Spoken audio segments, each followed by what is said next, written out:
मुकुंद माधव गोविंद बोल, मुकुंद माधव गोविंद बोल, केशव माधव गोविंद बोल, केशव माधव गोविंद बोल, केशव माधव गोविंद बोल, केशव माधव गोविंद बोल, मुकुंद माधव गोविंद बोल, मुकुंद माधव गोविंद बोल, मुकुंद माधव गोविंद बोल, मुकुंद माधव गोविंद बोल, हरि बोल हरि बोल हरि हरि बोल, हरि बोल हरि बोल हरि हरि बोल, हरि बोल हरि बोल हरि हरि बोल,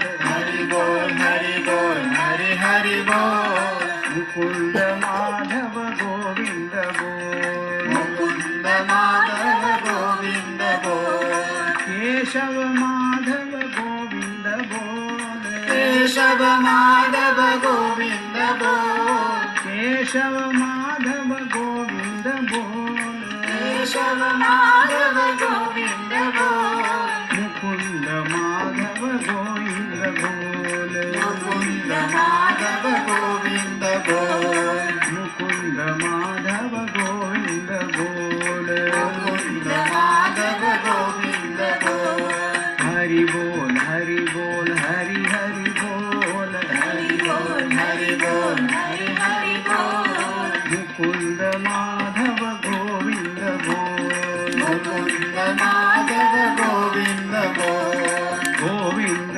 बोल, गोविंद बोल, गोविंद बोल, गोविंद बोल। श्री कृष्णचंद्र भगवान की जय, जय सद्गुरुनाथ महाराज की जय। जय।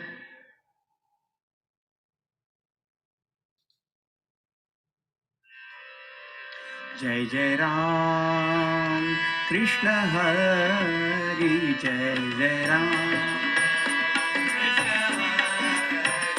जय जय राम कृष्ण हरि, जय जय जय जय राम कृष्ण हरि, जय जय राम, जय जय राम कृष्ण हरि, जय जय राम, जय जय राम, जय जय राम कृष्ण हरि, जय जय राम, जय जय राम, जय जय राम कृष्ण हरि, जय जय राम, जय जय राम कृष्ण हरि,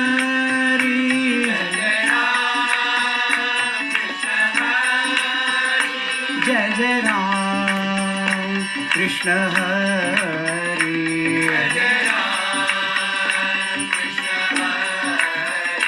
जय जय राम कृष्ण हरि,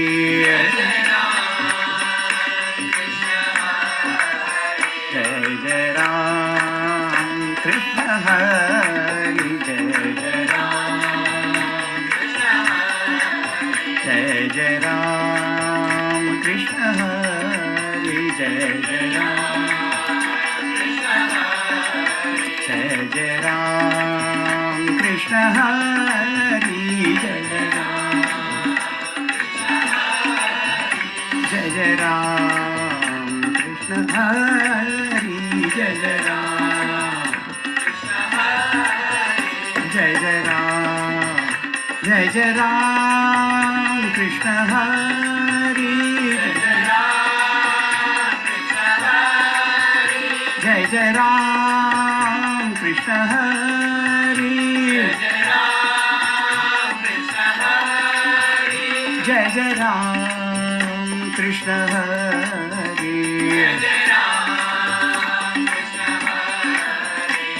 जय राम कृष्ण हरे जय राम कृष्ण हरे जय राम कृष्ण हरे जय राम कृष्ण हरे जय राम कृष्ण हरे जय राम कृष्ण हरे जय राम जय राम जय राम सियावर रामचंद्र की राधावर कृष्णचंद्र की सद्गुरुनाथ महाराज की जय।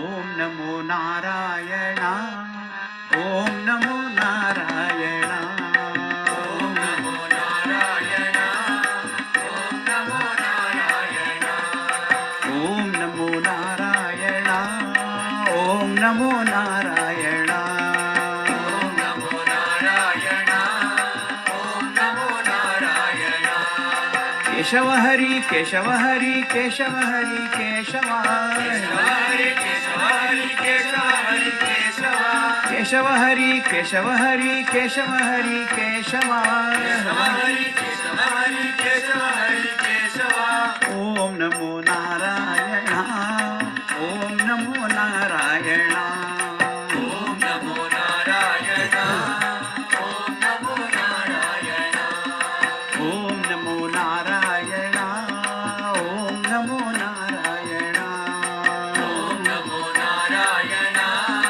ओम नमो Narayan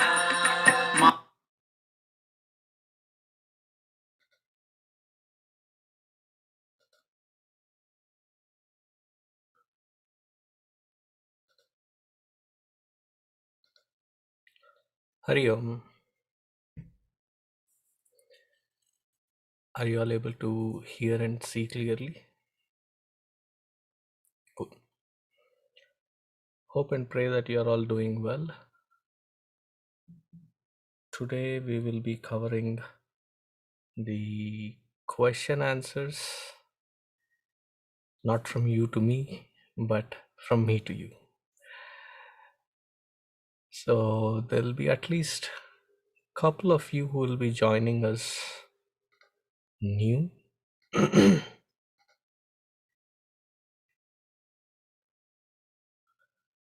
So those of you who are joining us new, we have this, holy cow. I just saw that in one frame there are 3 people sitting. Yes. Bhalo Chantiki. Okay. So those of you who are joining us new, 1 week on one chapter I cover the synopsis of it. The next week you ask questions. They are sent to me in the group. Hope you're all in the group, so that is where we communicate. So you send me the questions and I answer those questions. And the third week is I give you questions, you prepare for all of those 18 to 20 questions, and then I will pick up on one of you to answer, so that there's a good churning of the entire chapter, and the grasp and understanding of that chapter becomes profound in our understanding, and that is when, as a conviction, turning into actions becomes easy. Okay. So let us begin with 3 ohms Sahana Bhavatu Guru Brahma, and then move to today's questions and answers.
सहना ववतु सहनौ भुनक्तु सह वीर्यङ्करवावहै तेजस्विनावधीतमस्तु मा विद्विषावहै ॐ शान्तिः शान्तिः शान्तिः गुरुर्ब्रह्मा गुरुर्विष्णुः गुरुर्देवो महेश्वरः गुरुरेव परं ब्रह्म तस्मै श्री गुरवे नमः तस्मै श्री गुरवे नमः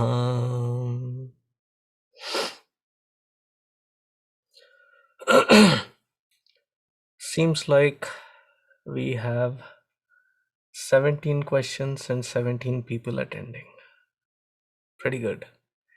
If we keep up the run rate, probably we can have all 17 questions answered by all 17 of you. Yes, I have taken into consideration the 3 of us being deleted and the 2 of you in the extra box there added in there. So 17 of you are there. Yes, taken all of you into consideration. Okay. Now I'll request the help of both Brahmacharini Divya and Brahmachari Hari. That as I call upon their names, please put them on the adjacent. Oh, I cannot because 3 of you are completely new to this session. I didn't take that into consideration. Anyway, let's take the box where Suraj, Rubini, and Sanjana are there so that we can cover 3 people from 3 regions.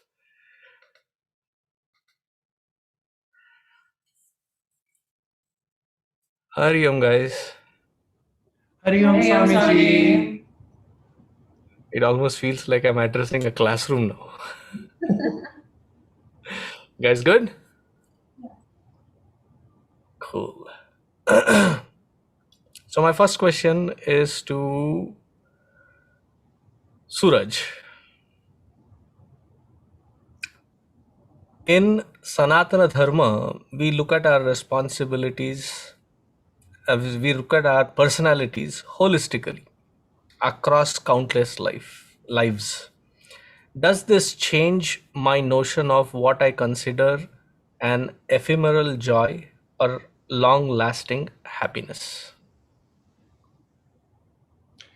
This is a wonderful question because I think that my perspective has shifted a lot in studying this and understanding that being exposed to this knowledge is in the effort that we have this life to grow out of these tendencies that have been created and solidified over so many years that it should be taken as now is the time to grow out of it and change. I definitely have to say this is something that I personally struggle with because I think that I tend to fall into a incorrect pattern of thinking that I have time or that other lifetimes can come and if I make mistakes now, maybe I'll learn. But there was something that resonated with me in studying this, which I think Bhagavan Adi Shankaracharya ji had said, that when there's 3 conditions in which we are very blessed to be able to take this knowledge and grow. And one is having a human birth. 2 is being exposed to this knowledge. And I don't remember what the third one is, but I remember just thinking about the fact that I was exposed to all of this. And even with that, I am still slipping and falling into patterns that are not conducive to ultimate self-development and reaching that level of moksha. The third one there is mumukshutvam, which is intense desire for liberation. Okay, so that good point that was the one that I missed, Swamiji, because I feel like it's that mumukshutvam concept that I try to think about more because when will this opportunity come again? So when we see that there's been millions of lives where we've lived the exact same patterns, I have to really understand that, do I want to go through and create these grooves another time? I imagine like a tree with a bunch of rings, and there's already like hundreds, millions, I guess, of rings in this tree. Do I really want to add one more? For what purpose? So I think when we see that these grooves have been created over multiple lifetimes, it's in an effort for us to really deeply consider, is it worth it to be in this pattern again? Do I really want to live another life where I'm having the same problems again and again and again? So I think at that point, it's up to us to decide. So I'm still trying to lean on satsang for me to have a better grasp of this so that I make intelligent decisions. To remove the grooves, we need Guru's blessings through the satsang. Hari, you want to add something to it? Hariom Swamiji, Hariom everybody. So in terms of how do I look at happiness upon understanding, as Suraj mentioned, the sense of urgency of what I must prioritize. If you've ever been to Baskin Robbins, you can get like those sample spoons to try different flavors of ice cream. Oftentimes, I find myself living that way, thinking that's happiness. These little small samples of happiness, not knowing that that giant tub of ice cream I can actually purchase and actually go to town on that. So it's thinking that whatever joys I have, I can work really hard for it. It may take a long time to get it. And because of that, I think this is the greatest joy possible. But given holistically, that across so many lifetimes, I've had these joys so many times before, I might have had greater joys than this, but at the end, what has it really gotten me? When that understanding comes, hopefully, then I can get out of this shell of thinking that, sample-sized happiness is what happiness is. Get out of that, think that ultimate happiness is something I really want. I think I've got nothing else to add to it. You covered it comprehensively well, holistically. So my second question is to Rubini. Guys, leave the box. So let me complete that box. Thank you. So my second question is for Rubini. What is the cause of weak self-discipline? WEAK. Weak self-discipline. And what are the 3 factors that needs to be worked on to strengthen our self-control? So weak self-discipline can stem from not fully paying attention to that relationship between the body and the mind and their integration. So if we focus on strengthening our self-discipline of just one of those aspects, it may go out of sync, and instead to see the integration and their relationship and effect on each other. So an example of that can be if I were just to eat healthy food, but not nourish my mind with satsang, then that self-discipline will slip. And another reasoning for weak self-discipline can also come from a lack of conviction and clarity as to why we need this integration of both the body and mind to be disciplined, and what the purpose of that discipline truly is. So if we lose sight of the fact that this intelligent self-restraint is there to bring more peace into our lives, to open more freedom and happiness for what we can experience in this moment, then that lack of understanding and keeping it at the forefront can cause that discipline to falter at times. So then, in order to address this, one thing the three ways to address this. The first one can be faith in ourselves and in Bhagavan, and that Shraddha, when it's at the forefront, can be an anchor of support to get through challenging times, and to remember that even in experiences that may be challenging, there is a pearl of there's a pearl there to extract. So that faith in ourselves and in Bhagwan is one reason. Another is to work, and to work tirelessly towards that higher vision for our lives. And the third reason, I'm trying to recall, I'm blinking out on, I remember it was covered. Guys, you can whisper. I think it was discipline. Just working on discipline in general. So that would be disciplining the body and the mind. And in that way, I guess the answer, that third reason, was in the question itself. Okay. Brahmacharini Divya, would you want to add anything to that? Sure. Can you hear me? Yes. Awesome. So yes, the cause of weak discipline is purely and solely based on the lack of understanding. When you had mentioned that integration between our three levels, body, mind, and intellect, that will be a result of lack of understanding. So when the lack of understanding is there, our thoughts are not aligned, and therefore what we say and what we act will follow naturally. So if we stick to focusing on our mind as our thoughts and our understanding as the one and only place to focus on to straighten out our self-discipline, that will help us not feel overwhelmed with how do I get my body and my mind and my intellect to be integrated. So simply going back to what is my true understanding of something. If it's not there yet, this is when the three factors come in. And you nailed them correctly. Faith is one of them, because there is, when we have that lack of self-discipline, we feel that void between where I am and where I should be. And that can be a painful void. So having faith in ourselves, also known as self-confidence, right?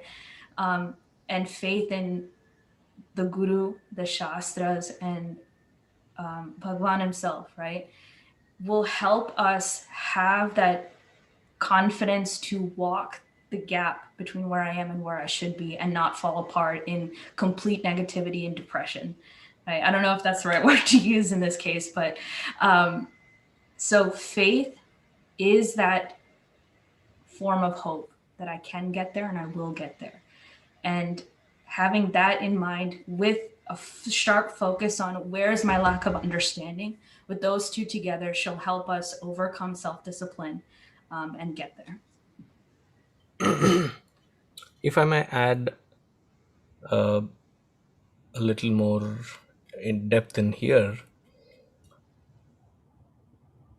we are called the seekers of what? Seekers of the truth. This is called Satyasya Anveshana. Anveshana, an exploration into understanding and experiencing the truth until it becomes this subjective reality. So, on a very broader sense, the very path of dharma that which we follow is not called the path of the faith or the book. It is an add-on. It is, the crucial thing is the understanding, the sharpness of the understanding. Like even in the Upanishads, they say kshurasya, with the kshura means the blade, and the blade is representing our sharpness of our intellect, with which all the moha, vyamoha, delusions and the impacts of delusions can be cut aside. So that should be the focus. And in order to bring that mind to that focal point, we need this faith, upasana, and the techniques which are taught to bring that to that focal point from where it can understand, and in that understanding there is clarity and inspiration. So that has to be integrated. Thank you. My question next to Sanjana.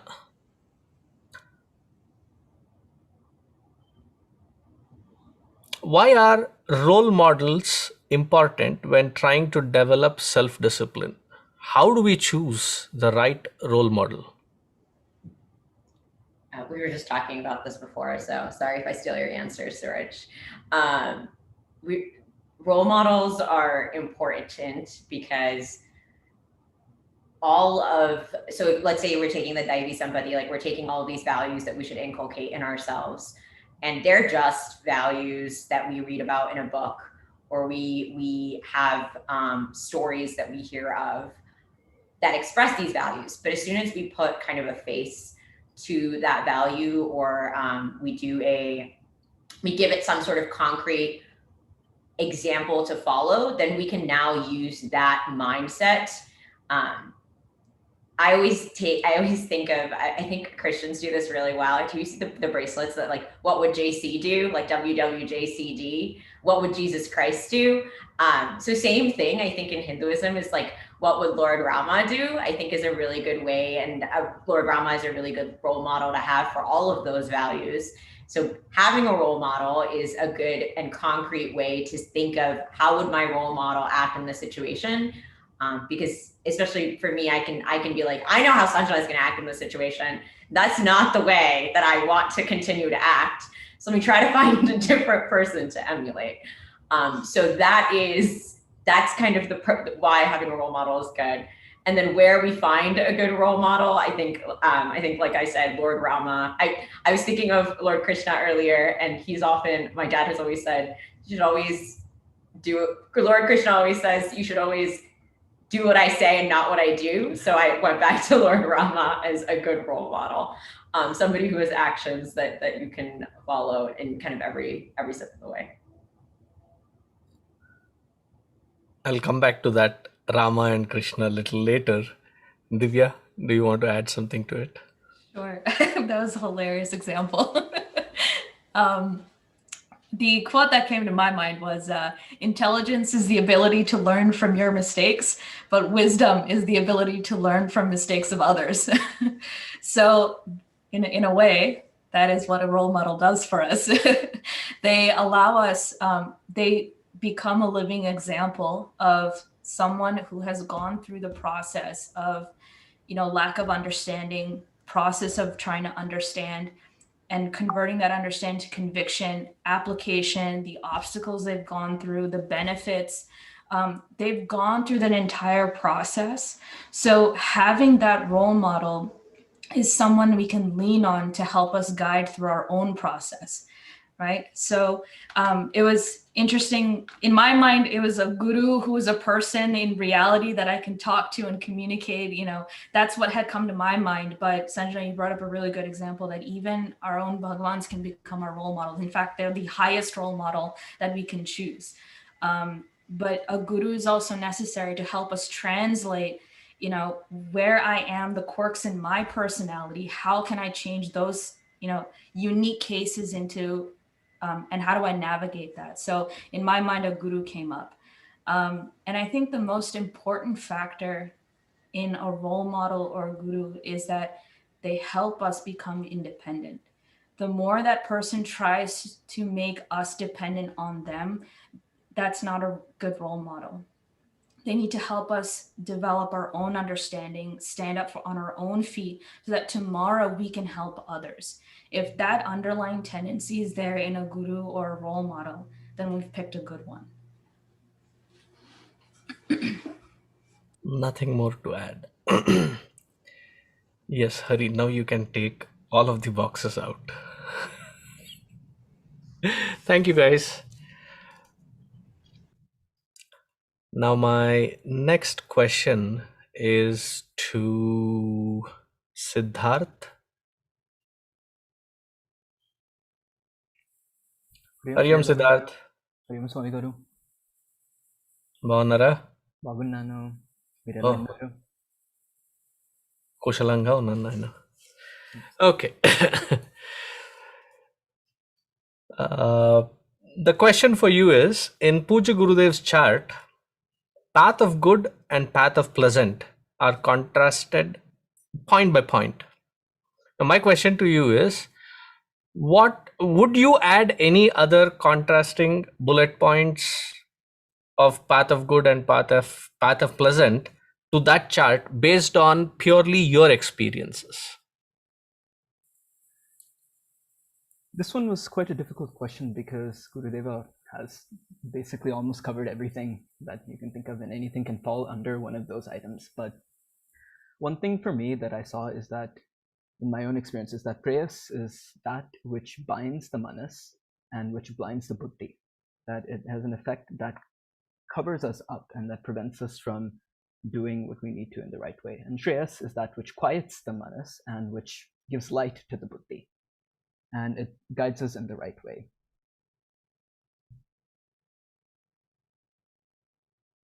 Hari, I think he has very succinctly put it. Hari Om. So, I mean, after Siddhartha said, And my thing to you is, Hari, based on your experience, would you want to add anything to that list? Siddhartha started out saying Gurudev has made it comprehensive, everything falls into this. If I said there's something to add, that means I'm saying that's wrong. That's not what my intention is here. But from my personal experience, I'd say that, first of all, this chart is amazing. Anytime we find ourselves at a crossroads of having to make a choice, looking at this one simple chart here can take us through so much thinking to come to some better clarity. So I would say from personal experience, one other contrasting bullet point here would be, when making a decision, when considering is it the path of the pleasant or the path of the good, how much justification do I have to give myself to follow that course of action? Because if it's something that's good, that is the right thing to do definitively, not much justification is required. It's just the right thing to do. That should be the simple enough reason. But when I find myself doing something that's an indulgence, something that goes against that, something pleasing, to make myself do that, make myself feel better about it, there has to be some more justification I have to give myself, some excuses I have to make, some kind of tweaking and twisting of the situation to suit my needs. That's one point I'd give. Fair enough. In the next reprint, we will think about adding that. Just kidding, just kidding. Thank you both. Thank you, Siddharth. Thank you, Hari. Now my next question is to Naya Shah. Hari Om Swamiji. Hari Om beta. Do I pronounce your name properly? It's Naya, yeah. Naya, right? Okay. What are different ways people pronounce your name? They say Nia. Yeah, Nia is the main common one. Nia. Nia. But I'm glad the pronunciation has been on the right track. Naya. So my question for you is, what value have I constantly failed to practice and why? Okay. Very personal question. No, it was actually quite easy to answer. I think controlling my anger, especially towards my younger brother that I have, that's been always hard for me to practice. And I think this is because I have expectations, sometimes unrealistic, for him to fulfill. And when he doesn't, that makes me impatient and frustrated with him and angry. And it's just hard for me to control that and kind of have less expectations for him. Or I could talk to your parents and increase the pressure of expectations on you so that you will not have that expectation from your brother. Yeah. Then you can vent your anger towards parents rather than your brother then, probably. Yeah. So my question to you, Divya, specifically is, how do we very constructively because if you try suppressing anger, it is going to burst. How do you channelize this very strong emotion of anger, and how do we put a, when we are asked not to put a lid, how do we vent that properly? I think anger has to be dealt in stages. The first is in the heat of the moment anger, right? There we have to do something physical in not hitting your brother, in removing ourselves physically from a situation. You know, when that energy is there, you know, let the actual energy out through something else that is, you know, not as destructive. So that's in the heat of the moment. Once that's addressed, right, in that moment, then we can engage our reflective thought process. Because again, you had started to, when you talked about, you know, the kinds of expectations that I have and how it's not met, that right there is an indication of us trying to find the root cause of anger. So putting a lid on anger, saying I will never feel anger, is not going to work, because we're not addressing the underlying cause. So after the incident is past, sitting down and reflecting back on that moment is a key step in addressing that anger. So when I sit down, okay, you know, what were just a description of what happened for me to recollect, you know, what are the things that happened that led up to that explosive moment? How did it build? What were some of the thoughts that, you know, fell into that pattern of building? When did it escalate? So an actual reenactment in my head of what happened gets me to stop and think. Then going the next level of what was that expectation that wasn't met? We clearly, you know, in Bhagavad Gita, we're given those stages.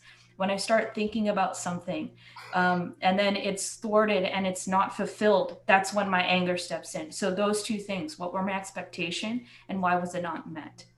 Then going deeper is, how do I change that expectation? Do I need to have it? Why am I dependent on it? Asking those questions to break apart my expectation.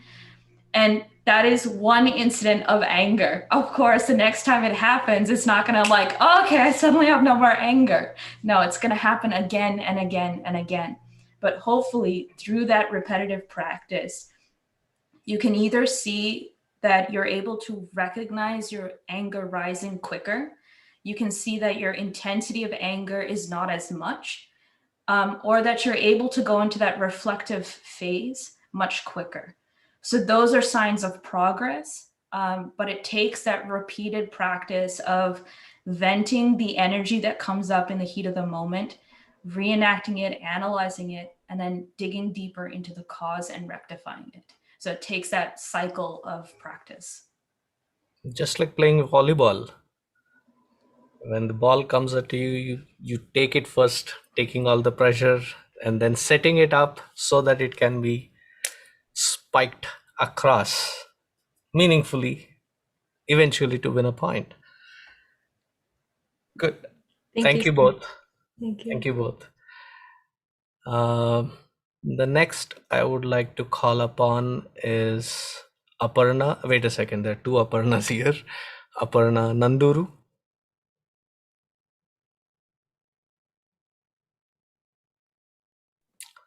Hariom Swamiji. Aparna. How are you? I'm good. How are you? Doing well. Now my question to you is, unintelligent self-denial using scriptures as a reason is mental suppression. Does this mean I need to approach scriptural injunctions with a questioning mind? I think the answer is a definite yes. I remember just a few weeks ago, I asked you during the Q&A session about doing religious practices that are prescribed to us, like the Shodashopachara Puja. I was asking about why are we doing this? And if I myself was approaching with a questioning state of mind. And now that brings together the faith as well as the understanding of why. It brings the intellectualism as well as the faith. I'm doing it with bhakti. I understand that it's this whole process of performing the puja is to build bhakti and channel my mental energy towards something good. But understanding, as you mentioned, bringing the God into the idol, whenever I'm offering flowers, I'm imagining God right there in front of me, and then eventually bringing God within me towards the end, and realizing that just the systematic steps for that really resonated with me. And I think the questioning mind will solidify that intellectualism in us. Thank you. Hari, would you want to counter question this or offer anything else deeper to this? Just the first part, that unintelligent self-denial that Gurudev details in this chapter of self-unfoldment. That if I were to say, I won't perform a certain bad deed because scripture says not to, and I say I'm staying away from this because scripture says not to. If I have that as my sole reason, not going deeper than that, for me, I can just say, I want to do something that brings me happiness. Scripture is what's keeping me from doing that. I can blame scripture at a certain point also for this is what's making me not do something. I can't be as happy as I want to be. But like Aparna said, understanding the reason why that's given in scripture, questioning from that angle, not questioning of this must be wrong in scripture, but why is this given? What's the purpose? What impact on me? What happens if I don't follow? That sincere inquiry will really make it more sturdy as to why I follow this, and will keep me from falling off the wagon much easier. So to put clarity into the dialogue here, questioning is always welcome. The doubtful mindset is the problem. And that has to be step by step grown out of. And the only way that you can do is by questioning, because questioning unfolds the possibility of answers. And then you have to fit in your jigsaw puzzle. That answer has to be now customized to your level through your understanding, and then apply it. So that is where the unintelligent self-denial, there is a huge possibility to avoid that trap. Thank you both. Thank you, Swamiji. Now that I have asked one Aparna, now I am itching to ask the other Aparna to come. Aparna Pateria. बुलाना तो था, एक अपर्णा को बुलाकर दूसरे को नहीं बुलाता तो अच्छा नहीं लगता ना। कैसे हो? बढ़िया स्वामी जी। स्वामी जी कैसे हैं? बढ़िया. Now my question to you is, what sort of mental disciplines can I put in place to uproot vasanas of jealousy?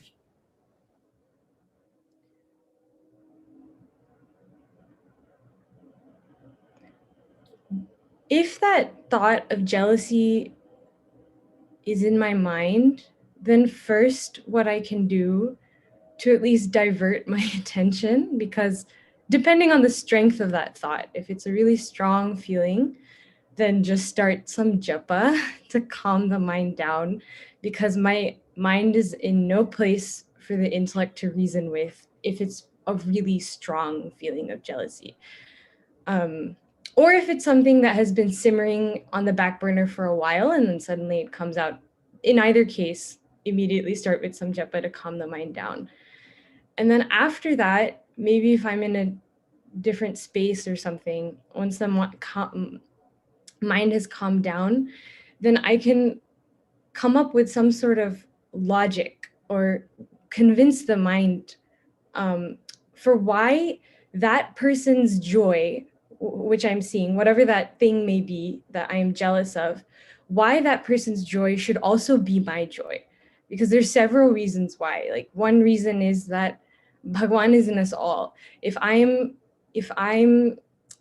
speaking ill or thinking ill of a person because they're experiencing joy, then I'm speaking ill or thinking ill of that Bhagwan sitting in their heart, and that's not right. Another reason is that who am I to decide what I deserve and what others don't deserve? Bhagwan knows, and seeing the course of action go through its fruition is the only way to know what Bhagwan has given to each person, and I have to just be grateful for what I have. Another thing is if on a deeper level, I should see oneness of between myself and that person directly. I should feel, oh, I'm glad that that person is happy. Why do I need to feel that there's any distance between us? Any distance is an illusion. There's no need to feel like there's anything separating us. So over time, convincing myself the mind over and over again should stem that jealousy from coming back so strongly. Anything that you want to add, Divya? Yeah. The first time I'd heard about jealousy and how it should be dealt with was in Ramayana, when Hanumanji was flying over the ocean. The Rakshasi, who was a shadow, right? She grabbed Hanumanji's tail and tried to bring him down. That right there is the representation of jealousy enacting on us. That jealousy is... we don't get jealous of people that are extremely, out of our league, right? I don't get jealous of Ramji, right? He's just up there, like I can't beat that, right? So I don't necessarily get jealous of him. I don't get jealous of a 3-year-old, right? Because I'm already kind of better at it. I don't need to be jealous. So jealous. Hope not. Hope. So like I won't get jealous of a 3-year-old who's walking, right? Here's a more specific example. So typically jealousy comes up when we view that person as our equal, but they're able to achieve more than I can. So it's a very specific range in which we experience jealousy.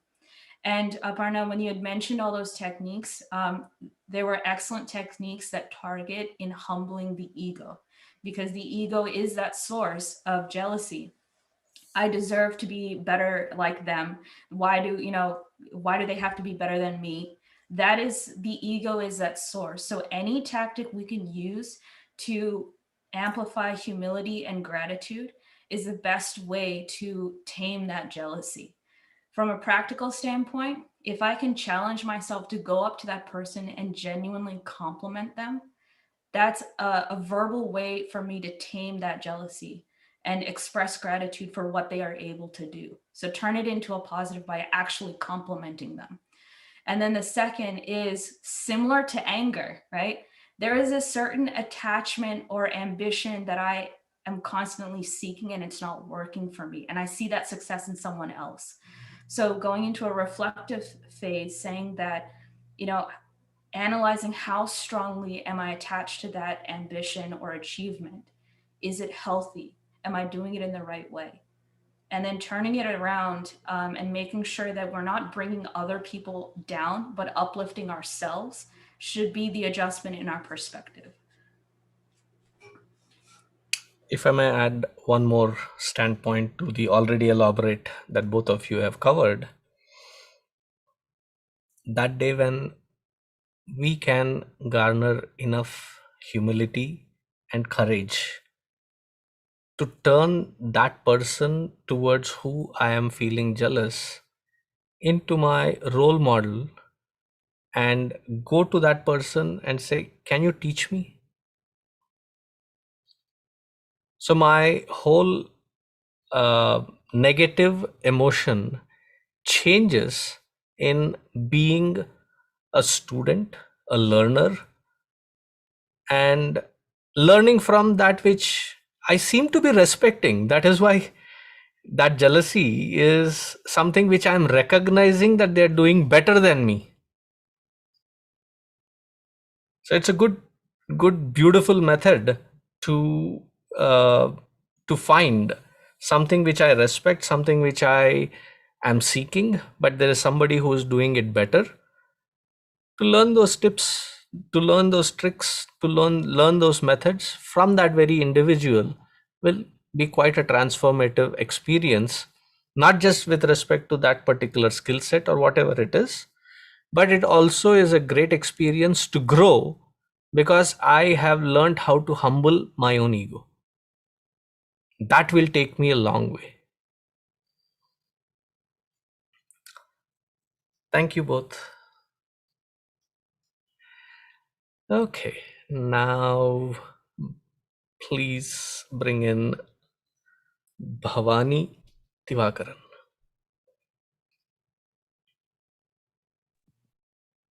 Hari Om Swamiji. Hari Om. How are you?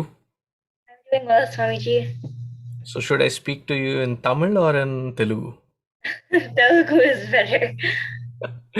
Okay. I'm not doing either and putting you on the fix right now.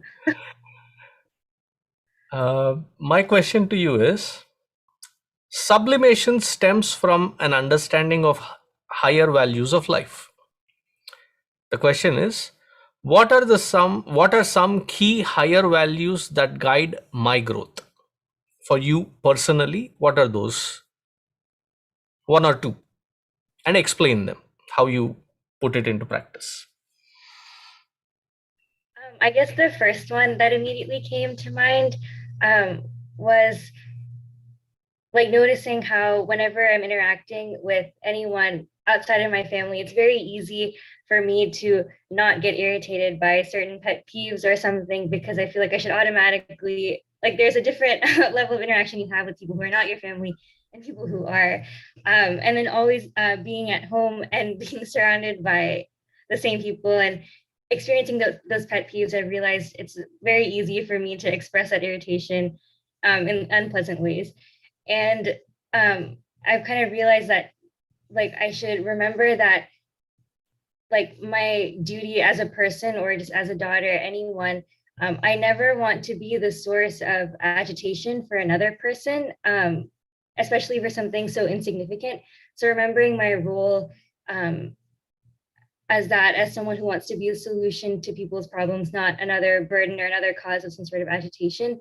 So remembering that, I try to do that. So I try to do that so I am able to kind of curb my initial impulsive reaction of being irritated in the moment.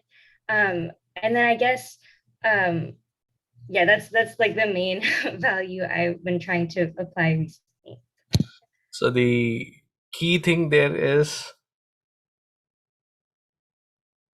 we get irritated only with those whom we have taken for granted. We get irritated only with those that are the near ones, the dear ones, the close ones. And that's a good field because that is the home front. Usually that is where these things flare up. And that's a good place to start that. That's a good place to begin this with. Hari, do you want to add anything to it? Just one value is that consistency between what I think, what I say, and what I do. That's integrity. Manakarma bachana. And integrity is that value that can take such a long time to build up, but in an instant when I compromise, I can lose that integrity so quickly. So it's a value that will take a lot of vigilance on my part. Because you bring in integrity, it's only when we are integrated in that platform of integrity alone that honesty flourishes. I specifically make that point because I see many growing up with today's environment. They'll go through something which they have been asked not to, or they have messed up something, or they've done something wrong, and then they muster up enough courage, come in front of their parents and say, please, you will not, promise me you will not scold me, promise me you will not yell at me, blah blah blah, and then blurt out all that which has been done wrong. And then when they are trying to flare up, they say, I have at least been honest, right? It should count for something. No, honesty is always a great asset, and it flourishes when there is integrity. And with that integrity, when you sow the seed of honesty, it takes you farther than you could have ever imagined. So that integrity is mana krama bachana, to have all three things, thought, word and deed, in one attunement, that which is in alignment with dharma, and then being honest at it in that pursuit. Thank you, Bhavani. Thank you, Hari. Now let me call upon Hemant. How are you, Hemant? Saukema? Welcome, Swamiji. Swamiji எப்படி இருக்க?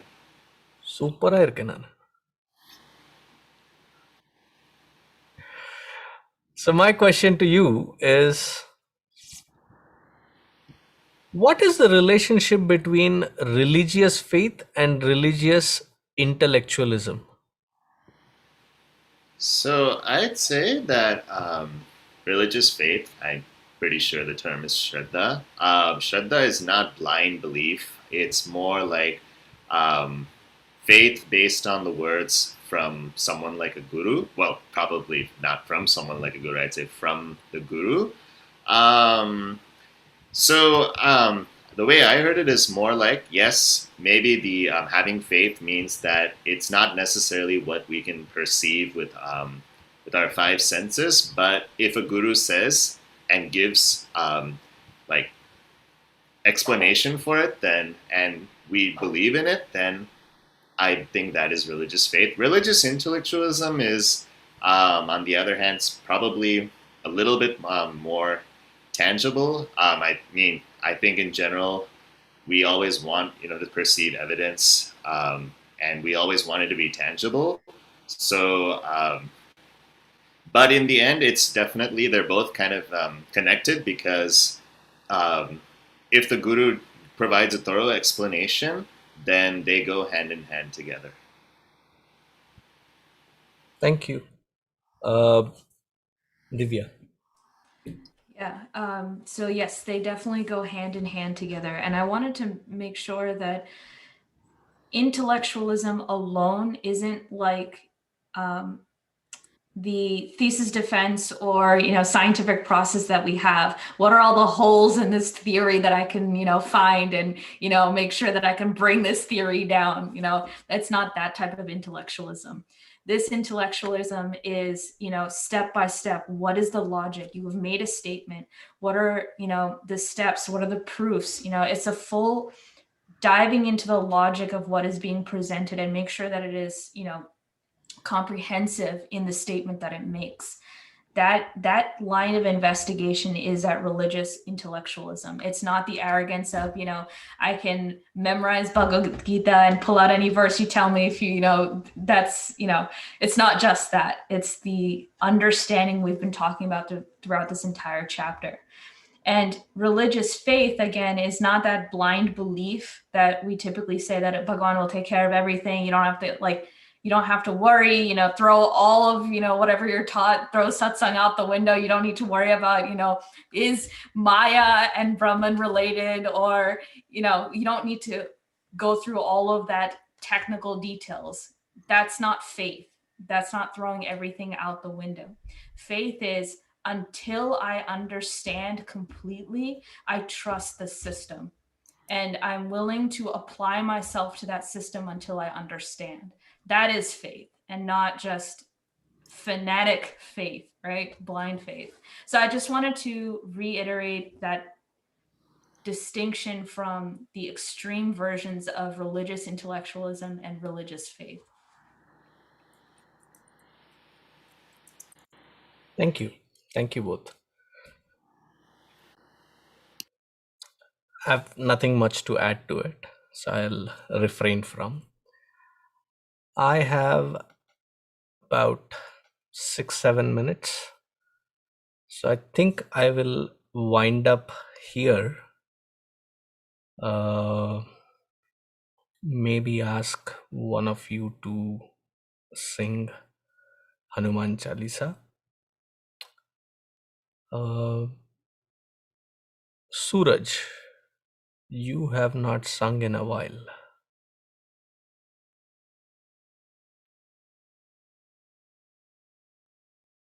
Suraj? Hari Om Swamiji. Hari Om. Om Shri Guru Charana Saroj Raja Nijamana Mukura Sudhari Baranau Raghubara Bimala Jasu जो दायक फलचारी बुद्धिहीन तनु जानिके सुमिरौ पवन कुमार बल बुद्धि विद्या देहु मोहि हरऊ कलेस विकार जय हनुमान ज्ञान गुण सागर जय कपीस तिहु लोक उजागर रामदूत अतुलित बल धामा अंजनी पुत्र पवन सुत नामा महावीर विक्रम बजरंगी कुमति निवार सुमति के संगी कंचन बरन बिराज सुवेसा कानन कुंडल कुंचित केसा हाथ वज्र और ध्वजा बिराजे कांधे मूंज जनेऊ साजे शंकर सुवन केसरी नंदन तेज प्रताप महाजगबंदन विद्यावान गुणियति चातुर राम काज करिबे को आतुर प्रभु चरित्र सुनिबे को रसिया राम लखन सीता मन बसिया सूक्ष्म रूप धरि सियहि दिखावा बिकट रूप धरि लंक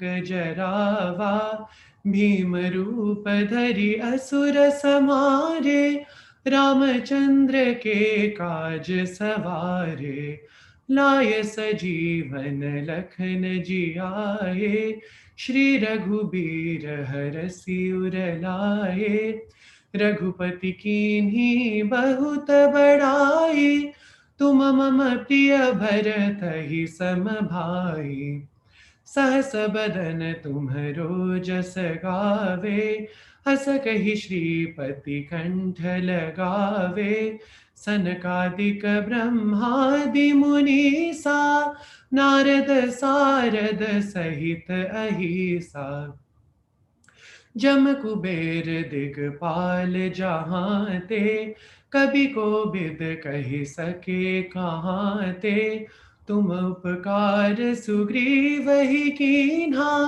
राम मिलाय राजपद दीन्हा तुमरो मंत्र विभीषण माना लंकेश्वर भय सब जग जाना जुग सहस्र जो जन पर भानु लील्यो ताहि मधुर फल जानु प्रभु मुद्रिका मिली मुख माही जलधि लांघी गए अचरज नाही दुर्गम काज जगत के जेते सुगम अनुग्रह तुम्हरे तेते राम दुआरे तुम रखवारे होतन आज्ञा बिन पैसारे सब सुख लहे तुम्हारी शरणा तुम रक्षक काहू को डरना आपन तेज सम्हारो आपे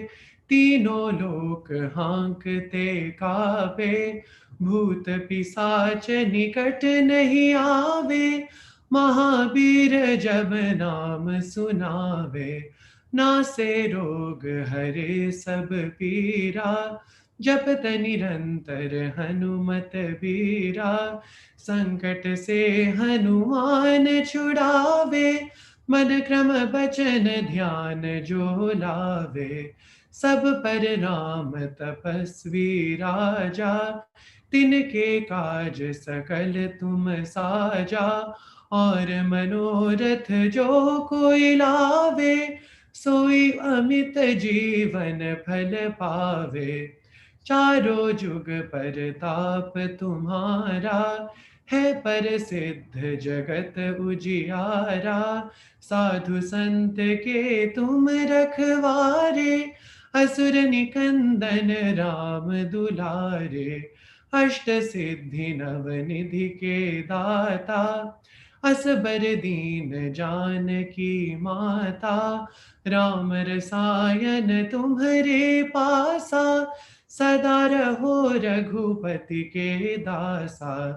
तुमरे भजन राम को पावे, जन्म जन्म के दुख बिसरावे। अंत काल रघुवर पुर जाई, जहाँ जन्म हरि भक्त कहाई।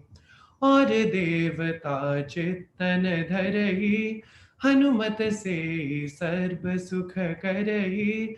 संकट कटे मिटे सब पीरा, जो Sumire Hanumat बलबीरा।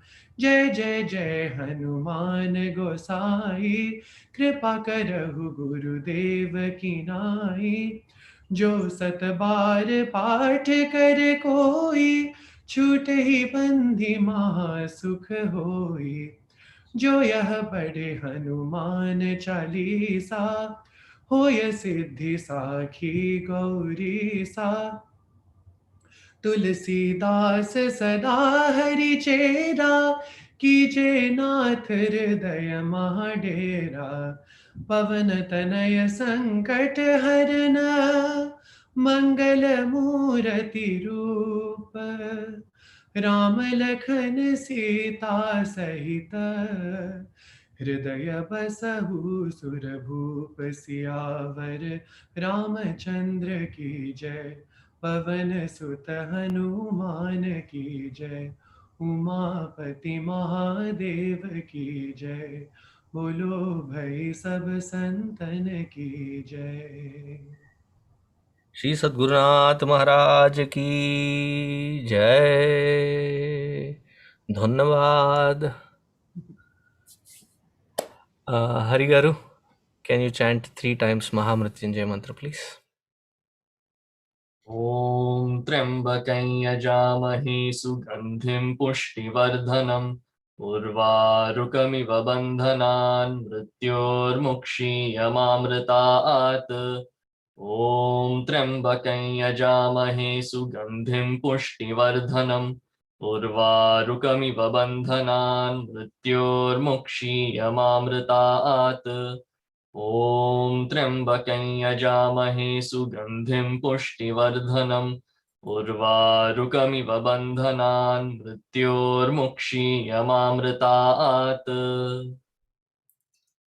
Thank you, Hari. Let us wind up for today with the Shanti Pata. With just 1 hour, these many questions and these many people, only few can get opportunity to answer. Not that anybody is complaining right now. They're like, phew, thank goodness we have not been picked. But that is how it will keep rotating, and I'll keep in mind those who have asked in the earlier times and those who can be repeated for the next time. So see you again next week with the 5th chapter to be taken into discussion. It's the most beautiful, important, because we will be dwelling deep into the techniques of how to bring this balance which we have discussed. In this chapter, we have only discussed about what this balance means and what can be achieved with that balance. So moving forward, how is the important question. So that will be covered in the next chapter. So don't miss it. We'll meet in the next. Om Sarve Bhavantu Sukhinah, Sarve Santu Niramayaha, Sarve Bhadrani Pashyantu, Ma Kaschid Dukkha Bhag Bhavet, Asatoma Satgamaya, Tamasoma Jyotirgamaya, Mrityorma Amritam Gamaya. Om Purnamadah Purnamidam Purnat Purnamudachyate, Purnasya Purnamadaya Purnamevavasishyate. Om Shanti Shanti Shanti. Harihi Om Shri Gurubhyo Namaha. Harihi Om. Take care, everyone. Hari Om. See you in the next satsang.